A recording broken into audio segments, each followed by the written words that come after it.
তরলীকৃত প্রাকৃতিক gas LNG সরবরাহ কমে যাওয়ায় প্রায় 2 সপ্তাহ ধরে রাজধানী সহ সারা দেশে তীব্র গ্যাস সংকট চলছে। চরম ভোগান্তিতে রয়েছেন সিএনজি চালিত যানবাহনের চালক, শিল্প উদ্যোক্তা এবং নগরবাসী। গ্যাসের পর্যাপ্ত চাপ না থাকায় অনেক সিএনজি স্টেশন সাময়িকভাবে বন্ধ রয়েছে। সীমিত পরিসরে গ্যাস সরবরাহ চালু থাকলেও দীর্ঘ লাইনে ঘণ্টার পর ঘণ্টার অপেক্ষা করতে হচ্ছে চালকদের। ভুক্তভোগীদের অভিযোগ, গ্যাস সংকটের কারণে নিয়মিত ট্রিপ নিতে পারছেন না, এতে আয় কমে গেছে তাদের। আগে গ্যাস ঢুকতো 150 থেকে 200-250 টাকার, এখন 50 টাকা, কোনো পাম্পে 100 টাকার। এই যে সিরিয়াল দিছি, গ্যাস নাই। আমরা তো গ্যাসের অভাবে গাড়ি চালাইতে পারি না। এই যে এই যে পাম্পে যামু, এখন 60 টাকার বা 70 টাকার গ্যাস ঢুকবো। গ্যাসের তো সংকট আছে ভাই, গ্যাসের সংকটের মতো গাড়িগুলি চালাতে পারতেছি না। সিরিয়াল দিয়ে বসে থাকি, 1-1.5 ঘন্টা পরে আপনারা গ্যাস পাই। হ্যাঁ, আবার দেখা যাচ্ছে কোনো পাম্পে 7-8 ঘন্টা লেগে যায়। আস্তে আস্তে কমতেছে, আশা করি ঠিক থাকবো না। লাইনে সমস্যা হলে পাম্প মালিকরা একটু কম দেয়। এখন গ্যাস লম 300 টাকার গ্যাস ঢুকবো, 300 টাকার গ্যাস দিয়ে আমি টঙ্গি পর্যন্ত যাইতাম, আবার গ্যাস লইতে হবে।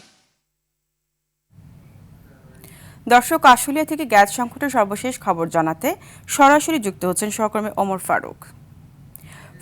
গ্যাস সংকটের কারণে শিল্প কারখানার কি অবস্থা, এছাড়া ফিলিং স্টেশনগুলোতে গ্রাহকদের চাপ কেমন দেখছেন?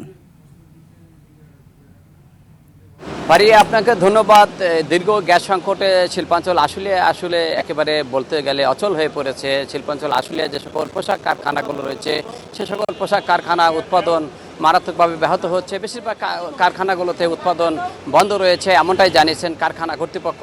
এছাড়া বিভিন্ন সিএনজি স্টেশনগুলোতে গ্যাস নিতে আসা গাড়ির চালকরা কিন্তু ঘন্টার পর ঘন্টা লাইনে দাঁড়িয়ে থাকছে। আমি যদি আপনাদেরকে একটু দেখাই, এই মুহূর্তে আমি রয়েছি নবীনগর সিএনজি ফিলিং স্টেশনে। সেখানে কিন্তু গ্যাসের জন্য দীর্ঘ লাইন, তারা ঘন্টার পর ঘন্টা সেই সকাল থেকে অপেক্ষা করছে গ্যাসের জন্য, কিন্তু তারা তাদের যে কাঙ্ক্ষিত গ্যাস সেটি তারা কিন্তু পাচ্ছেন না। এছাড়া বাসাবাড়িতে রয়েছে গ্যাসের তীব্র সংকট।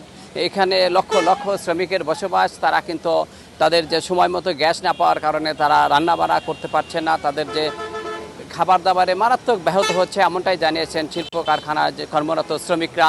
দ্রুত গ্যাস সংকট সমাধানের বিষয়ে কিন্তু তারা সরকারের কাছে জোর দাবি জানিয়েছেন। আমি একটু কথা বলবো এখানকার গ্যাস নিতে আসা একজন সিএনজি চালকের সাথে। তিনি আমাদের জানাবেন আসলে গ্যাসের জন্য তিনি কখন এসেছেন, কি সমস্যা আপনাদের। আসসালামু আলাইকুম।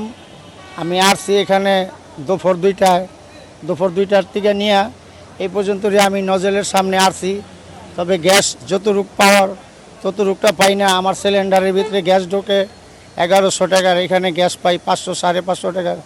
আপনারা দেখতেছেন ডাইনে এবং বামে। শুনছিলেন একজন সিএনজি চালকের কথা। তো শিল্পাঞ্চল আসলে এই মুহূর্তে চরম গ্যাস সংকটে ভুগছে। শিল্পাঞ্চলের শিল্প কলকারখানা সহ বিভিন্ন শ্রেণী পেশার মানুষ।